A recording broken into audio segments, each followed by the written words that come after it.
And joining us now, the chairman of the RNC, Reince Priebus. How are you, sir? I'm doing great tonight, Sean. Mike was awesome. Luntz did a focus group, 22-4. That's a big win.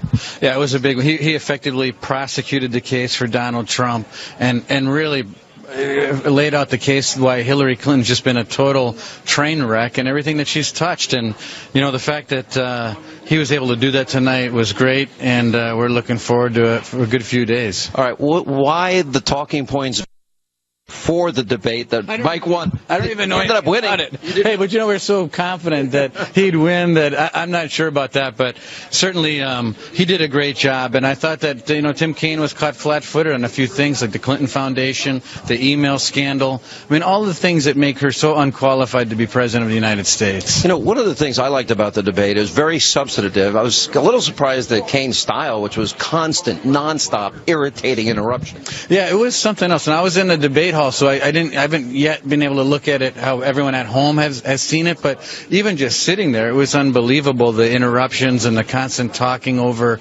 Mike Pence. But he was cool as a cucumber. I think he did a great job. And I think it was important for the American people to be reminded that it was Hillary Clinton that, number one, everything that she's done, back from when Bill Clinton was Attorney General, to governor, to president, when she was First Lady, to when she was a senator, every single thing she touched turned to scandal. Everything from Whitewater on all the way now to the email scandal. It was a mess, and she can't be trusted. The one thing that I noticed when you look at the two debates is you got the Democrats seem just fixated on dumping the kitchen sink with their litany of robotic, memorized lines about Donald Trump and what he said. But they don't seem to really want to talk about their tax plan to raise taxes, raise spending. The last president has accumulated more debt by the time he leaves office than every other president before him combined. Or the fact that this litany, as you say, of attacks that they memorize. You know, it's amazing they can memorize all these things. But when the FBI asked Hillary Clinton 39 times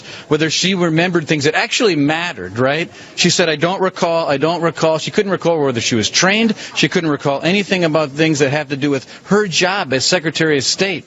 Not to mention the fact that when she did do her job as Secretary of State, it was a mess. The Russian reset, Libya, Benghazi, ISIS is growing out of control. On whose watch did this happen? Hillary Clinton's watch. And she has to answer for that. And Tim Kaine was prosecuted with that case tonight. And he had nothing to say about it. You know, it was pretty interesting. I thought we got more substance in this debate. We did talk about immigration. We did talk about the wall. We did talk about comprehensive reform, what they want, and Donald Trump's plan. We talked about vetting refugees. A lot of time spent on Iran, a lot of time spent on Putin, a lot of time spent on foreign policy. It seems when it goes substance, they can't defend the economic record of the last 8 years or the foreign policy record. Well, they can't defend the fact that she was the one in the unique position to actually solve these problems as Secretary of State. Who out there watching this has been Secretary of State? There might be, you know, maybe 4 or 5 of them out there. That's it. The rest of us, we weren't in the position that Hillary Clinton was in. She had the chance, and she failed. I mean, that is the number one reason why she cannot be possibly promoted to President of the United States. Let's look forward to Sunday night and Donald Trump versus Hillary, round 2. What advice would you give him? My advice would be always pivot back. I mean, I'd pivot back to Hillary, explain to the American people the things that she didn't do, and she had the chance. I think he did a great job at the debate last week. I think he's going to come even more prepared and more ready to go because, you know, it's been another, it's going to be 10 days now since the last debate. He's going to have that opportunity. And you get the chance to feel what that feels like on that stage. As a person who's never run for office before, he's going to come back. I think he's going to do great. And definitely doesn't have to answer her questions about his taxes, especially she's somebody that gave a lot of speeches to a lot of special interests and a lot of Wall Street firms and a lot of insurance companies. Why won't she release? I haven't heard in either debate. Why don't they ask for the release of those speeches? Well, the release of the speeches, but also what about this fundamental question? How in the world did she make all this money? I mean, here they are, their entire lives at the backs of taxpayers. They've made $200 million speeches, selling her role as Secretary of State across the world, taking money in from foreign countries, making hundreds of millions of dollars, giving speeches to our students that are paying too much in college, and he has to answer a question as far as why he had a tax loss in 1995 and carried it over and built a multi-billion-dollar business. He's the private citizen. What do you think? Because it seemed like Donald Trump, after the controversy, went rock solid, on message, stayed on message. The polls all came around.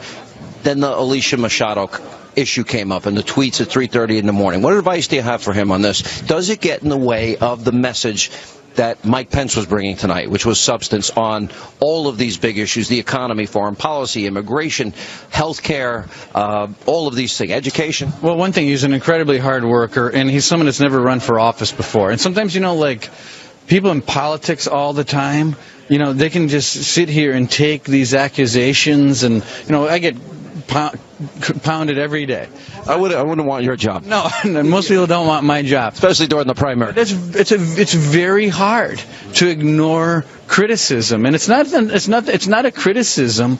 It's just that it's an attack. She's attacking him. She wants him to respond like Alka-Seltzer in water. What I'm saying is, it's not a criticism to want to respond. When you're getting attacked, if you've never run for office before and someone's attacking you out of nowhere, it's a tough thing to take. I can remember the first time I ran for office. Remember the first letter to the editor in the Kenosha News. I thought my whole world was coming apart. Well, now I can, that's like 100 a day now. Want to know what the first review of Hannity and Combs said? That Alan Combs looks funereal and Hannity has a bad haircut and shouldn't be on TV. Oh, you got great hair. So one thing you got going for you is good hair. It's real, too, like Trump's.